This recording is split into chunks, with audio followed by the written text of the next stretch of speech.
L'enregistrement est en cours.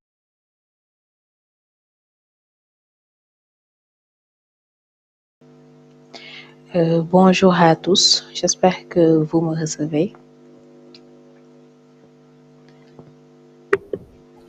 Bonjour Sophie, oui, je vous reçois. Merci de nous avoir rejoints aujourd'hui. Donc, nous avons le plaisir d'accueillir Dr Mathisen. Donc, Mathis, si c'est bon, je te laisse te présenter et dérouler ta séance. D'accord. Voilà, merci beaucoup. Bonjour tout le monde. Bonjour, j'espère que vous me recevez et que vous voyez le parcours.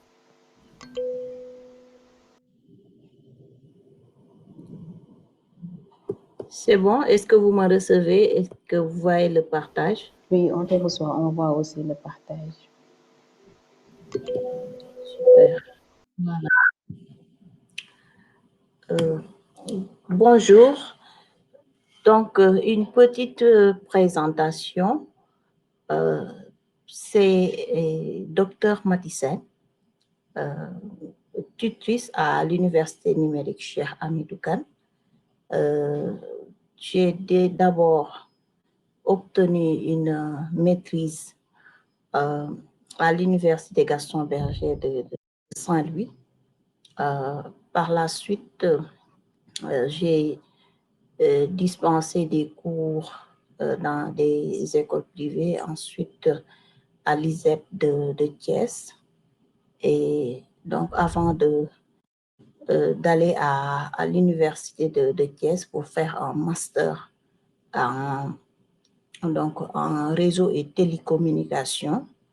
Par la suite, donc, j'ai aussi rejoint l'Université virtuelle du Sénégal, actuellement UNCHK, en tant que tutrice, tout en s'inscrivant en thèse. Voilà.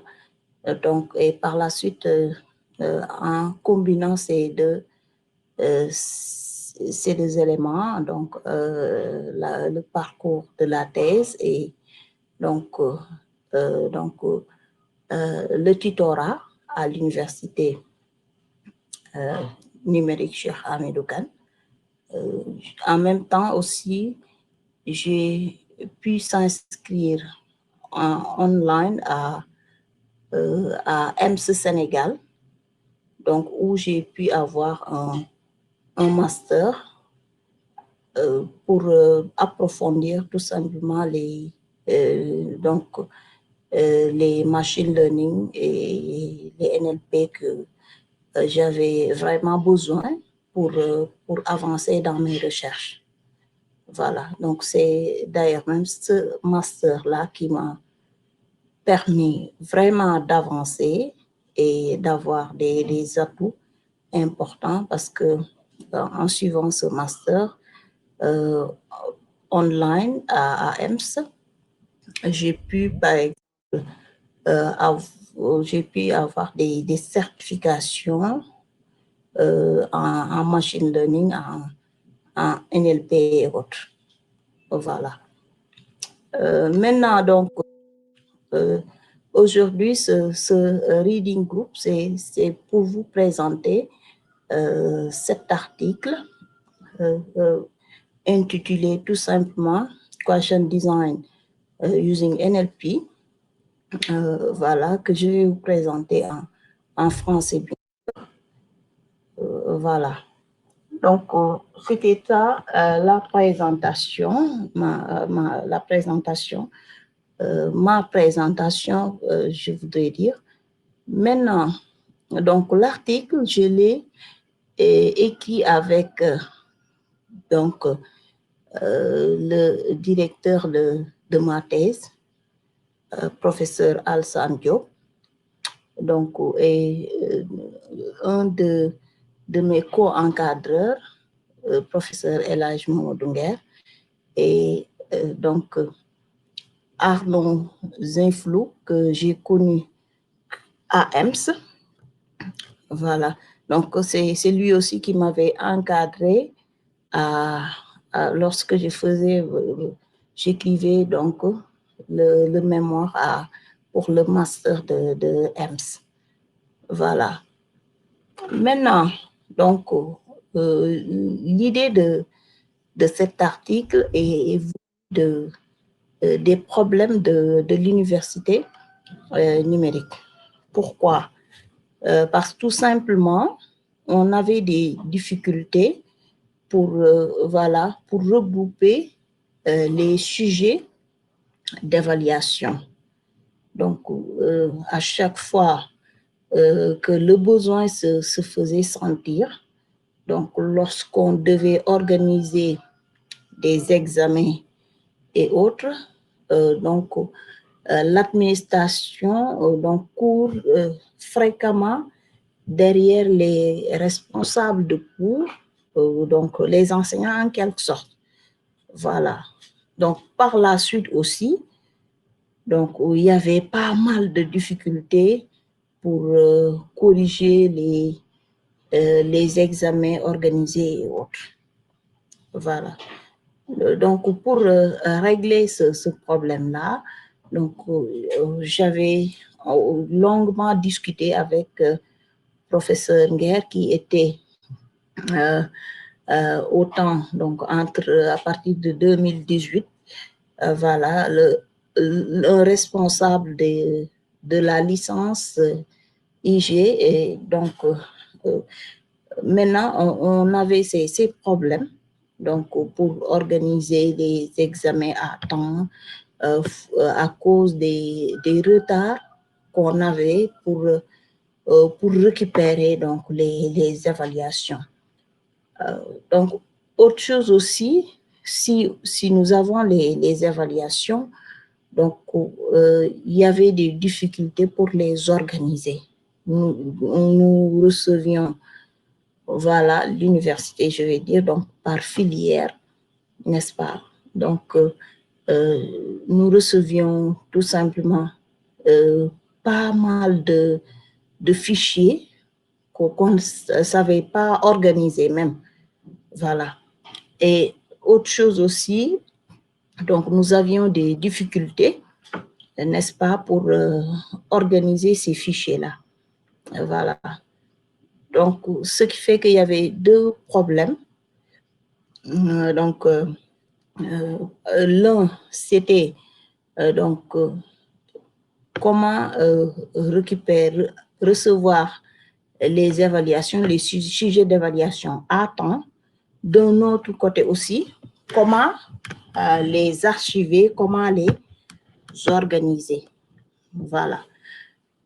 Maintenant, donc, à partir de ces problèmes-là, nous avons jugé nécessaire, voilà, de mettre en place, voilà, un système. Voilà, donc c'est ce système-là qu'on a appelé JEMS, Jollof Examination Management System. Voilà.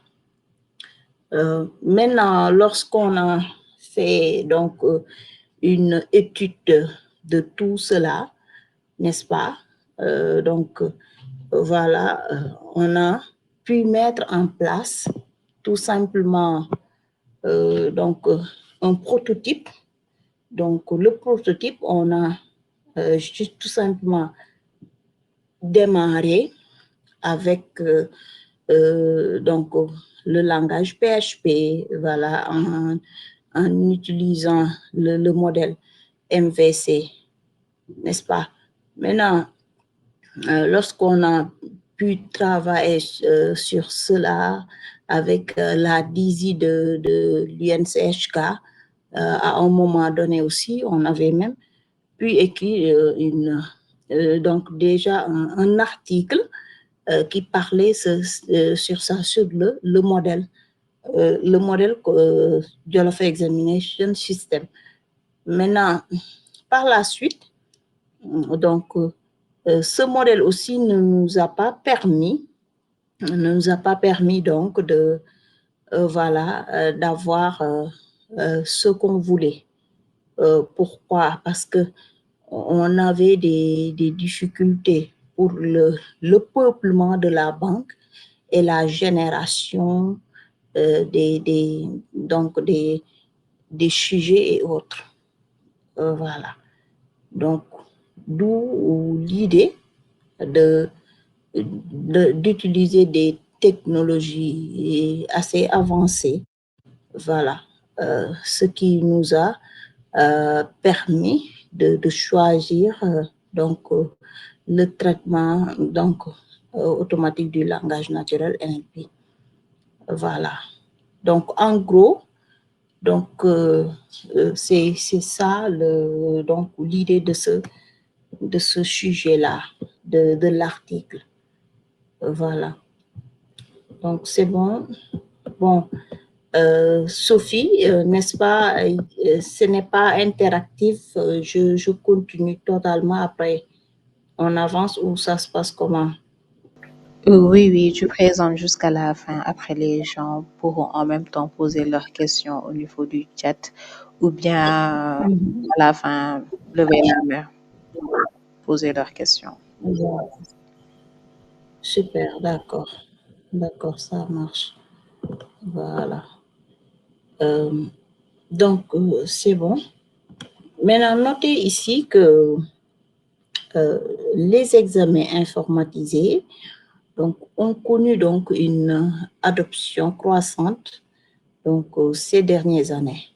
Voilà, notamment dans les environnements d'apprentissage en ligne. Voilà, donc l'apprentissage en ligne, bien sûr.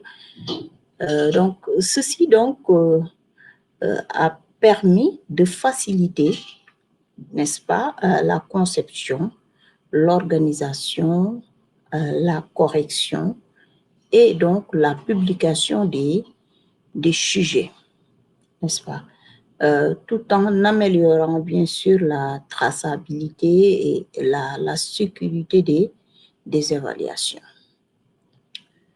Maintenant, donc, le choix donc, de l'adoption d'un système de gestion des examens adapté aux besoins d'un institut reste complexe en raison donc de contraintes liées à l'intégration, à la sécurité, à la personnalisation et au coût.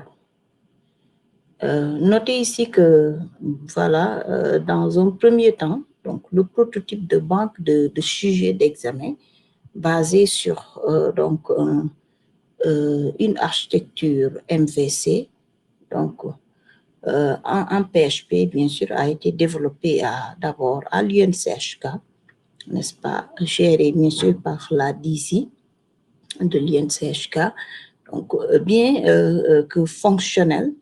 Ce prototype donc, ne permet pas l'enrichissement automatique donc, des questions. Voilà. Par la suite, maintenant, donc, nous avons jugé nécessaire d'intégrer des approches avancées de recherche d'informations, d'apprentissage automatique, en particulier le traitement automatique donc, du langage naturel NLP. Maintenant, notez que cet article est structuré comme suit.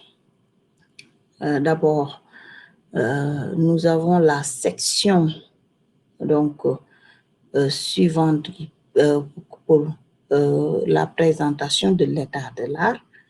Ensuite, donc, nous décrivons le jeu de données utilisées, n'est-ce pas, les méthodes NLP mises en œuvre, n'est-ce pas, les algorithmes de génération de questions proposées, avant donc de conclure par une discussion et des perspectives, n'est-ce pas? Voilà.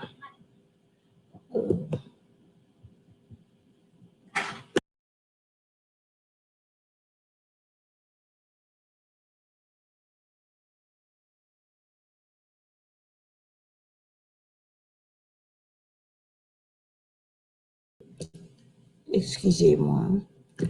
Voilà. Donc, passons maintenant à l'état de l'article. Voilà. Donc, ici, comme revue de la littérature ou revue bibliographique, notez que la conception et la gestion des systèmes d'examen informatisés ont été largement étudiés dans la littérature, n'est-ce pas? Voilà, donc si vous consultez nos références, voilà, vous allez voir cela, n'est-ce pas, entre 9 et 20, n'est-ce pas, au niveau des références. Maintenant, donc, plusieurs travaux apportent la réforme donc, des systèmes d'évaluation. Et donc, nous avons également la planification automatique des examens, la sécurité, n'est-ce pas, ainsi que la réduction du stress lié aux évaluations. Voilà. Autre chose, des plateformes existantes. Pour les plateformes existantes, nous avons Test3, n'est-ce pas, Manage Exam, donc ou Test Invite, voilà, que vous pouvez donc vérifier, n'est-ce pas, qui offre des solutions complètes de gestion des examens numériques. Et toutefois, donc, ces systèmes donc, se concentrent principalement sur l'administration des évaluations et très peu donc sur la génération automatique de contenu d'évaluation. Voilà. Donc, d'où donc nous donnons notre contribution donc se focalise sur cette génération-là. Et notez ici que notre approche se distingue par l'utilisation du NLP pour enrichir automatiquement une banque de questions existantes en s'appuyant sur des techniques de reformulation linguistique qu'on va décrire au niveau de la partie suivante, matériel et méthode, n'est-ce pas?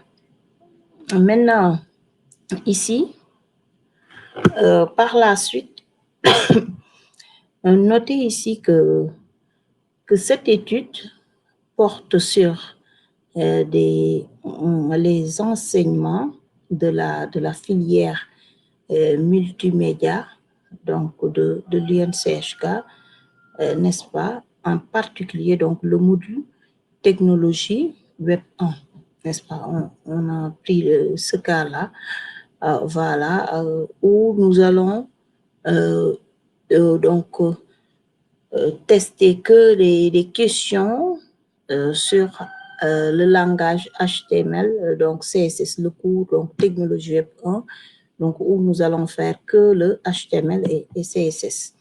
Voilà. Maintenant, ici, la banque de questions est structurée autour de trois composants. De trois composants, bien sûr.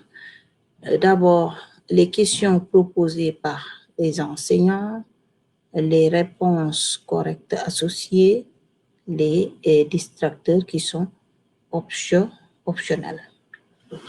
Voilà. Donc, ce qui fait, donc, c'est cette...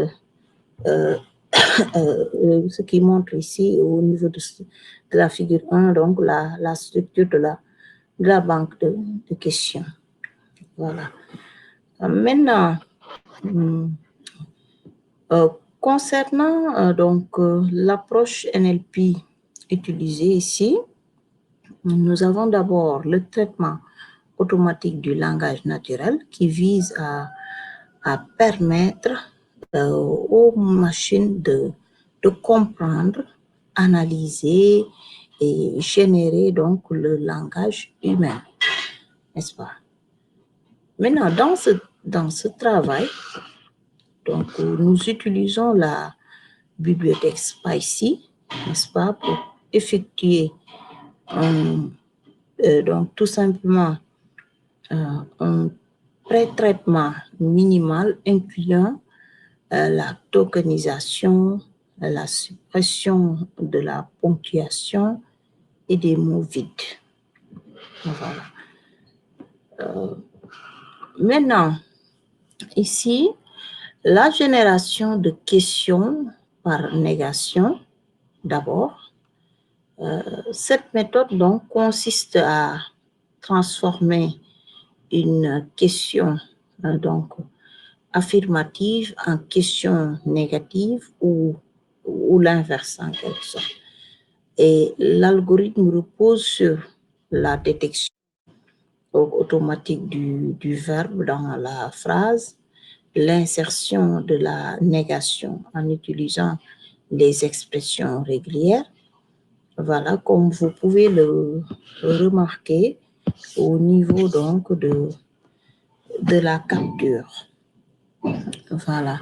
Donc ici, donc cet algorithme d'abord, nous avons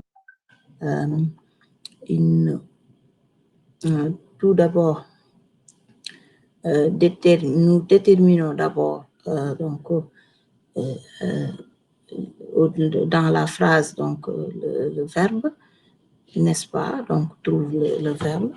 Ensuite, une fois qu'on a le verbe, on pourra donc on pourra concaténer donc voilà, mettre la négation comme on peut de façon beaucoup plus terre à terre, donc, comme on le faisait en français, donc encadrer le verbe par ne pas. Voilà, c'est juste ce que cet algorithme fait. Voilà. Maintenant, à part cela, donc nous avons aussi la génération de questions par duplication ou à partir d'une question générer tout simplement des variations, hein, changeant des mots-clés. Voilà. Donc, pour cela, notez ici que voilà, cette seconde approche donc, repose sur la duplication de questions, n'est-ce pas, existantes en remplaçant donc un mot-clé par un autre terme issu donc d'un dictionnaire prédéfini, n'est-ce pas? Et cette méthode donc permet tout simplement de générer rapidement donc un ensemble de questions similaires, donc tout en conservant la cohérence pédagogique. Voilà. Maintenant, comme résultat ici, voilà, nous avons donc deux méthodes proposées. Et donc, ces deux méthodes permettent d'enrichir progressivement la banque de questions, donc en utilisant bien sûr voilà, les questions existantes. C'est ce qu'on ne retrouvait pas dans les autres, dans d'autres plateformes en quelque sorte. Maintenant, les résultats sont stockés sous forme de fichiers CSV, n'est-ce pas, et constituent une base exploitable pour une future plateforme de génération automatique de sujets d'évaluation. Voilà. C'était ça, donc, en gros, en résumé de manière générale, donc, l'idée de l'article. Maintenant, on passe rapidement à la conclusion et puis une petite présentation du prototype actuel de James. Hein.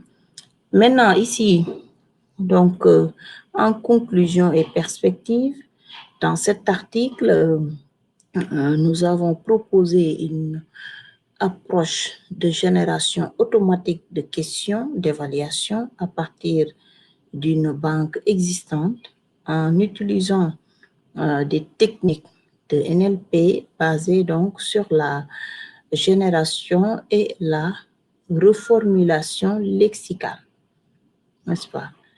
Maintenant, contrairement aux travaux existants qui génèrent donc des questions à partir de bases de connaissances externes, notre approche privilégie la valorisation de contenus pédagogiques déjà validés. Voilà. Maintenant, à court terme, nos perspectives portent sur l'évaluation de la qualité pédagogique, la question générée, la génération automatique de distracteurs, n'est-ce pas, l'intégration complète de ces méthodes dans une plateforme EMS, voilà, donc intelligente, n'est-ce pas, voilà, et tout simplement l'exploration d'approches basées sur la recherche d'informations et les modèles génératifs. Voilà donc quelques références qui nous ont permis donc d'élaborer cet article-là. Voilà. Merci de nous suivre pour cette présentation. Maintenant, juste, je vais vous donc arrêter ce partage-là et vous présenter un tout petit peu donc le modèle actuel de James qu'on a pu développer en utilisant l'IA. Voilà, et pour mieux vous présenter donc tout ce qu'on a pu dire sur l'article. Voilà.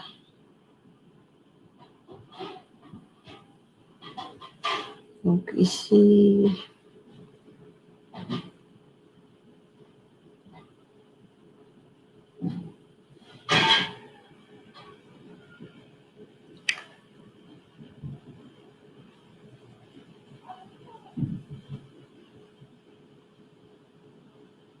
voilà.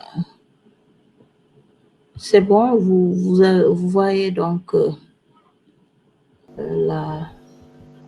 Oui, vous voyez la plateforme.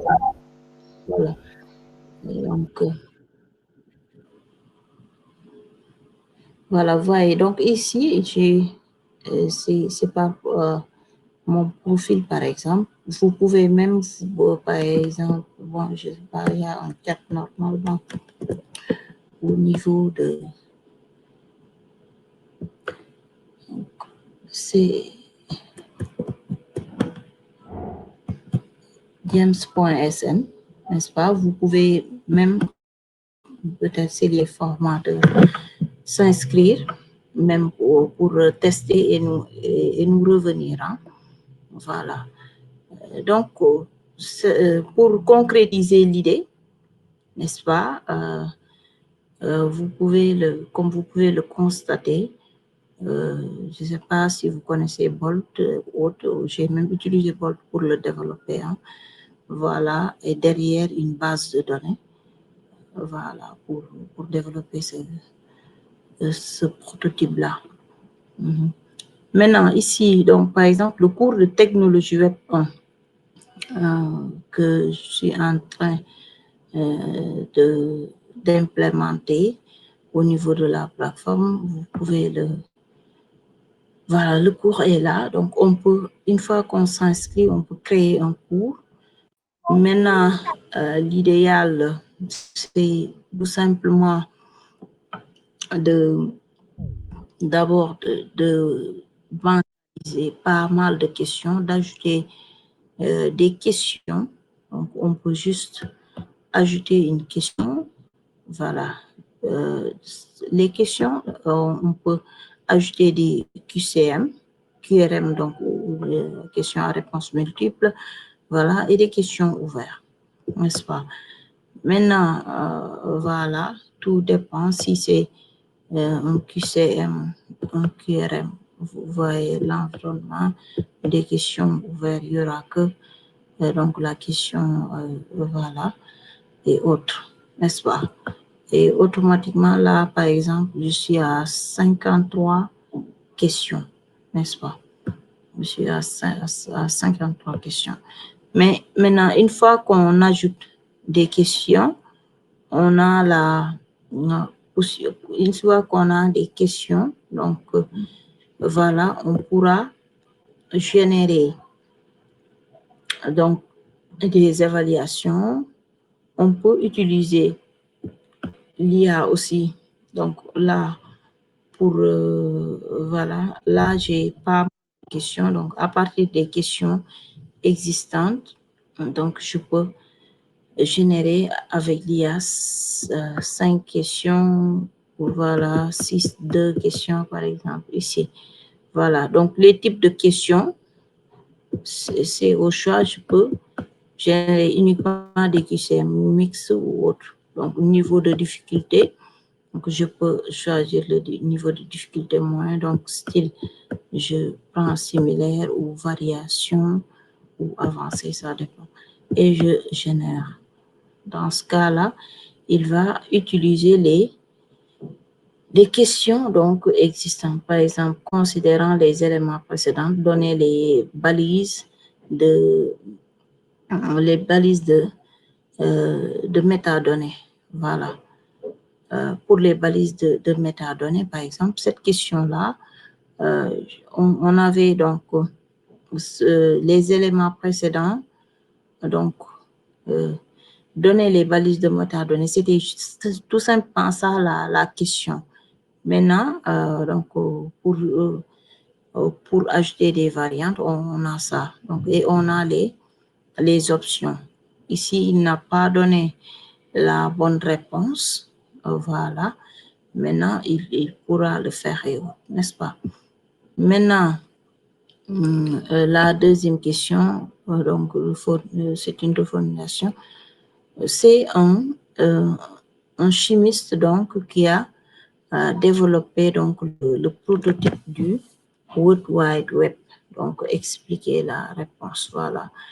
Donc il propose options complémentaires, faux et autres, n'est-ce pas?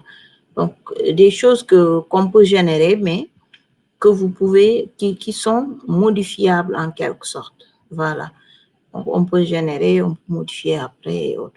Donc, c'est juste un prototype. Au fur et à mesure, avec les recherches, on va améliorer. Maintenant, autre chose aussi, donc on peut utiliser, il y a pas mal donc par exemple, la variation que je disais au niveau de l'article. Voilà. Par exemple, il y a une question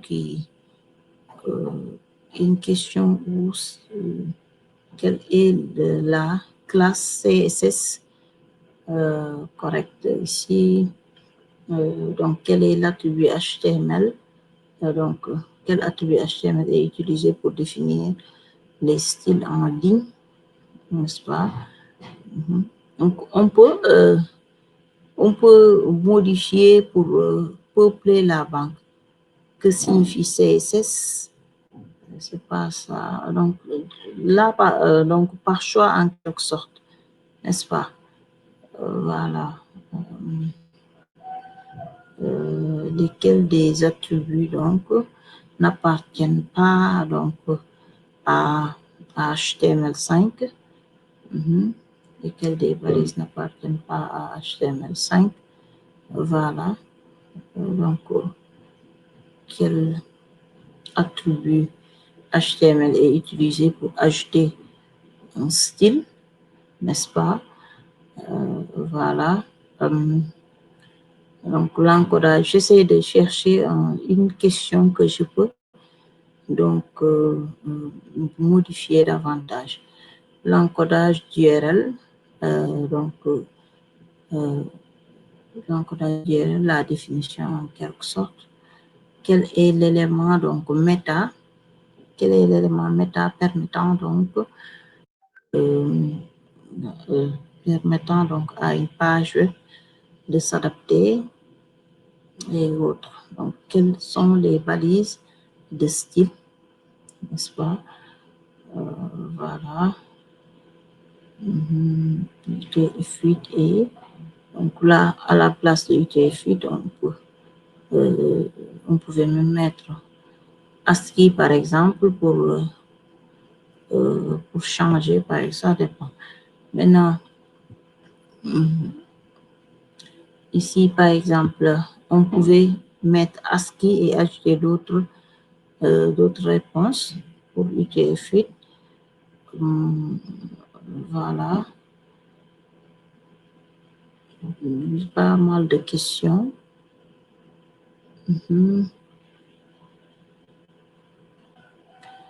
Donc, donner dans le contexte suivant HTML signifie, donc, là, c'est une question ouverte. Donc, DQCM, DQRM, donc c'est des questions. Donc, à quoi sert le langage? Donc, HTML, on avait déjà que signifie CSS, mais on peut aussi, par exemple, ici, je peux ajouter des variantes pour juste vous montrer. Vous voyez, donc, là, j'ai à quoi sert, donc, le langage HTML. Maintenant, ici, le mot que je vais changer ici, c'est HT, voilà, ML par exemple, n'est-ce pas? Donc, là, j'ai juste une question. Bon, s'il y avait, donc, pour ne pas, je ne veux pas mettre plus parce que si c'était développement web, j'allais mettre JavaScript, PHP et autres. Mais ce cours-là ne concerne que HTML et CSS. Donc, je me limite sur ces deux-là. Voilà. Donc, ici, je change à la place, je mets tout simplement CSS à la place de HTML. Voilà. Ensuite, je génère les variations. Je génère. Voilà. Donc, ici, j'ai à quoi sert CSS au lieu de à quoi sert HTML, à déchiffrer un code, à créer donc des pages, des pages ou des sites internet, à donc répondre donc à perdre son temps à gérer donc les mises en forme des pages web. Donc ici, donc, j'en suis sûre que la bonne réponse, ça sera le D. Donc voilà, mais je vais enregistrer par exemple ici, mais néanmoins, donc je vais, donc en parcourant, je vais modifier cela, n'est-ce pas? Voilà. Donc en gros, c'est ça, donc pour le peuplement de la banque en quelque sorte. Il n'y a pas de modification qu'on peut faire par rapport à donc, la manière dont vous préparez les cours et autres. Maintenant, une fois qu'on a une banque de questions assez importante et autres, l'idée, donc, c'est, donc, à chaque fois, le besoin se fait sentir, donc, de générer facilement, donc, une évaluation, n'est-ce pas? Voilà. Par exemple, ici, l'évaluation qu'on peut générer. Donc, technologie web 1, ici, l'institut, on peut mettre UNCHK, n'est-ce pas? L'enseignant, je mets docteur, donc, Matisen, n'est-ce pas? Voilà. Maintenant, voilà, la durée, ça dépend, je peux mettre 120 minutes ou 60 minutes. voilà, 1 heure de temps. Bon, voilà. Donc ici, le nombre de QCM. Donc là, je vois qu'il y a donc 42 QCM disponibles, n'est-ce pas? Ça dépend, je peux mettre 10 dans ce cas, n'est-ce pas? Voilà, je peux mettre 10, n'est-ce pas? Maintenant, ici, je peux aussi, donc là, je mets 0 pour les questions. Voilà, ici, je peux mettre soit 15 ou pour les QRM. Voilà. Et là, je génère l'évaluation. Maintenant, l'évaluation, j'ai la possibilité de l'avoir en document Word pour faire les modifications après, d'avoir la correction aussi, n'est-ce pas? Et d'avoir aussi la correction en Word et autres. Voilà. Et de le sauvegarder. Sinon, de régénérer tout simplement. Voilà. Donc, c'est là. Donc, l'évaluation qu'on a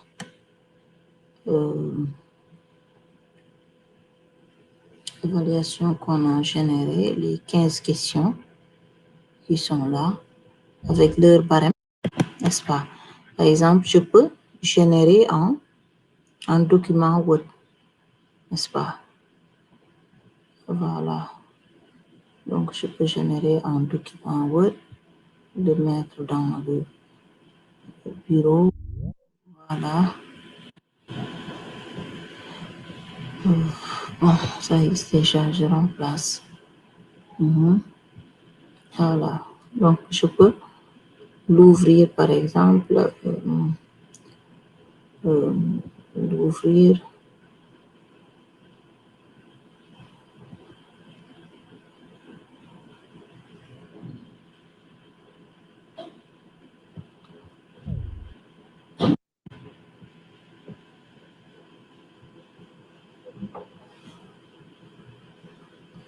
Vous voyez, donc l'évaluation est là, générée.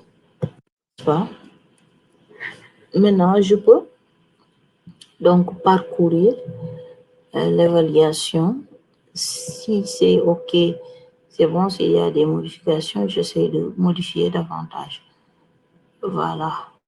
Donc, si j'en suis sûre de ma banque de questions et autres, je peux générer automatiquement un PDF et envoyer. Voilà. Donc, l'idée, c'est ça. Et donc, la possibilité aussi d'avoir la correction en PDF ou Word. Voilà.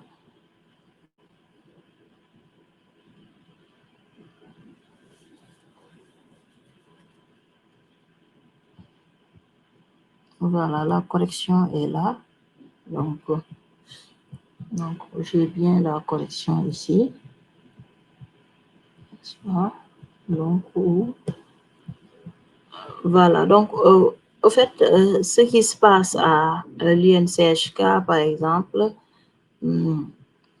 n'est-ce pas, l'enseignant, c'est les enseignants concepteurs, donc, produisent des cours, nous produisent donc les examens et autres, même les TD aussi. Et donc, il le met à position. Donc, voilà, pour les n'est-ce pas? Maintenant, donc, d'autant plus que les enseignants donc, tardent souvent à faire cela. Donc, si on a un système qui génère automatiquement, voilà, ça va leur faciliter la tâche. Voilà. Donc, en gros, c'était ça l'idée en quelque sorte. Ce qu'on voudrait mettre en place, n'est-ce pas? Voilà. Maintenant, je pense avoir tout présenté sur la plateforme Donc, merci vraiment de votre aimable attention. Voilà, je reste à l'écoute si toutefois il y a des questions. Merci. Merci Mathieu pour la présentation ainsi que de l'article, ainsi que de la solution qui nous a vraiment permis de mieux comprendre l'article. Donc, les participants, si vous avez des questions, vous pouvez soit écrire sur le chat ou bien ouvrir vos micros.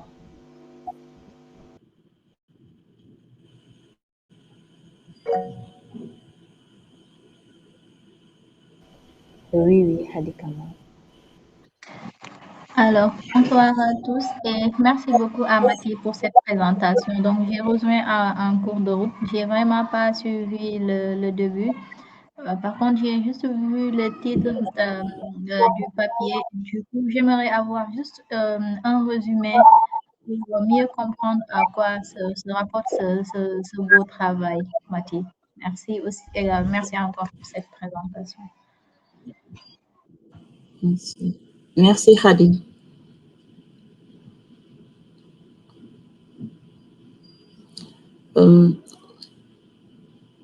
Alors, Sophie, c'est interactif rapidement ou je récupère toutes les questions, donc puis répondre. Je pense qu'on peut interagir pour aller plus rapidement. Après, ça dépendra de toi. D'accord. Donc, Khadi, l'idée, c'était tout simplement de mettre en place un système donc, qui permet donc, de générer automatiquement des évaluations. Voilà. Donc, l'idée est née en quelque sorte à l'Université numérique Cheikh Hamidou Kane, où nous avions ces problèmes-là en quelque sorte. Des problèmes de recevoir à temps réel donc les évaluations pour organiser des examens et autres. N'est-ce pas? Donc, à cause du nombre pléthorique d'étudiants, n'est-ce pas? Et donc, à cause des charges importantes qu'avaient les intervenants, n'est-ce pas? Du coup, donc, avec El Hadj Mamadou Nguer, un de mes co-encadreurs, donc on avait discuté sur ça et autres, voilà, et on a jugé nécessaire de travailler sur ça pour mettre en place ce prototype-là, pour avoir une banque de questions par filière, par module, n'est-ce pas? Par module, bien sûr. Et à chaque fois que le besoin se fait sentir, on pourra donc générer automatiquement des questions, des examens et le proposer aux étudiants. Ça facilite donc à l'enseignant d'aller plus vite ou au chef de département en quelque sorte. Voilà. Maintenant, le prototype, une fois qu'on l'a, il y a par exemple des systèmes qui le font, mais nous, notre système, donc l'approche qu'on avance, c'est qu'on pourra donc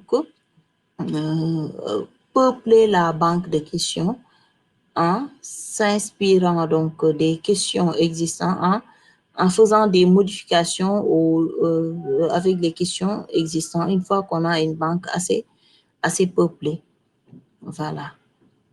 En gros, c'est ça. Merci.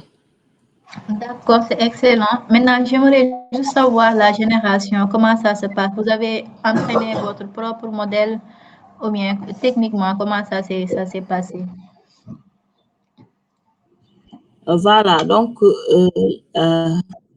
ce qu'on a d'abord, les deux méthodes qu'on a proposées, c'est donc d'abord d'utiliser la négation des verbes, donc à partir d'une question, donc modifier une question en changeant donc en utilisant la négation, l'inverse, ou par exemple, ou ajouter des variantes, donc des variations de questions. Par exemple, à partir d'une question, donc changer le mot-clé. Par exemple, si on dit que c'est un chimiste qui a qui a créé le World Wide Web, n'est-ce pas? On modifie le chimiste en c'est un informaticien ou c'est un physicien. Donc, en changeant donc des mots-clés en quelque sorte au niveau des questions pour peupler la banque. Voilà. Autre chose aussi, donc, peupler avoir une banque de questions existantes afin de générer donc des examens, donc, tant qu'on en a besoin. Voilà. Merci. D'accord, je pose trop de questions, mais j'aimerais juste savoir la sélection des mots qu'on remplace, comment est-ce que vous le faites? Est-ce que c'est des mots existants que vous prenez de façon aléatoire? Comment est-ce que vous faites cette sélection de mots pour remplacer des Voilà. mots? Au fait, comment ça se passe? Donc, si vous, bon, je vais partager, je peux. Comment ça se passe? Si par exemple, si on choisit le mot, n'est-ce pas? Donc, on pourra, l'utilisateur, l'enseignant ou donc le concepteur du cours, voyez le partage ici. Le concepteur du cours peut, par exemple, donc tu pourras proposer, d'abord tu proposes les mots, le mot que tu choisis d'abord, le mot que tu veux changer. Par exemple, ici, j'avais dit à quoi sert le langage, c'est HTML. Donc, j'avais HTML. Ensuite, je peux changer en CSS. Ensuite, j'ai changé en CSS, n'est-ce pas? Par exemple, ici, la variante, ici, si je générais des on voit que... Vous voyez le partage? Non, juste l'article. L'écran est figé à la page conception automatique des questions d'évaluation. Ok, attendez, je partage, j'arrête le partage et...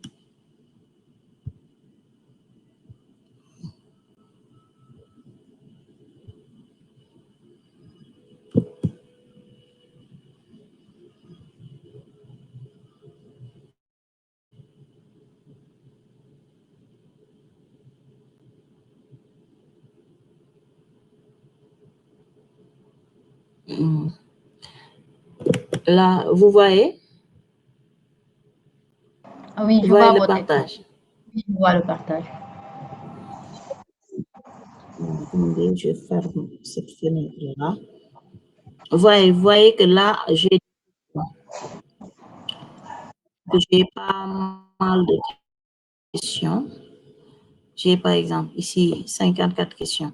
Maintenant, si je veux encore, par exemple, si je veux modifier ces questions, à quoi sert le CSS? Maintenant, je vais tout simplement générer des variations. Je clique sur générer des variations. Ensuite, à partir de là, maintenant ici, c'est moi-même qui va donner le mot-clé que je vais changer dans cette question. Par exemple, c'est CSS, n'est-ce pas? Maintenant ici, si je dois ajouter plusieurs mots, donc par exemple, là, je suppose que je peux ajouter le mot, deux mots.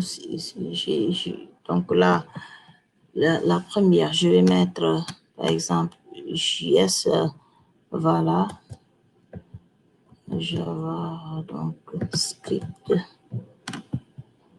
n'est-ce pas? Ensuite, là, je mets PHP par exemple, n'est-ce pas? Supposons. Et je génère. Vous voyez? Donc là, j'ai ajouté deux variantes que je peux sauvegarder dans la banque de questions. Donc l'idée en quelque sorte, c'est ça. Vous voyez? C'est bon, Khady? Oui, c'est bon, c'est bon. Et cette plateforme, elle est accessible à tout le monde actuellement ou bien c'est seulement disponible pour... Non. Là, c'est juste en phase de test. Ok, Et on c'est nous pas demande... encore ouvert au public. Donc, j'avais mis même sur le chat sur le chat de yams.sn. Je pense que je l'avais mis.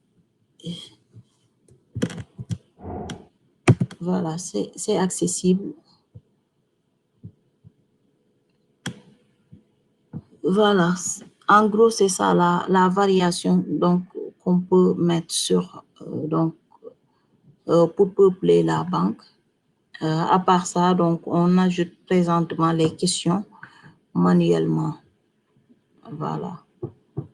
Donc il y a pas mal de travaux à faire sur la plateforme et donc avec d'autres moyens, je pense qu'on va l'améliorer davantage.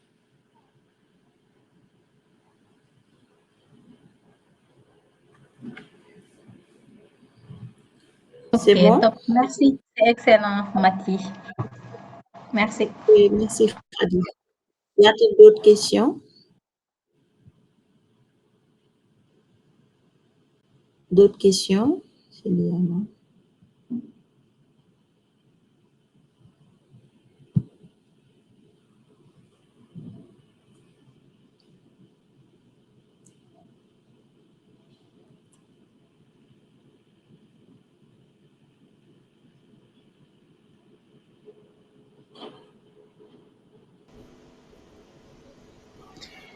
Est-ce qu'il y a d'autres questions? Je pense que nous avons fait le tour des questions.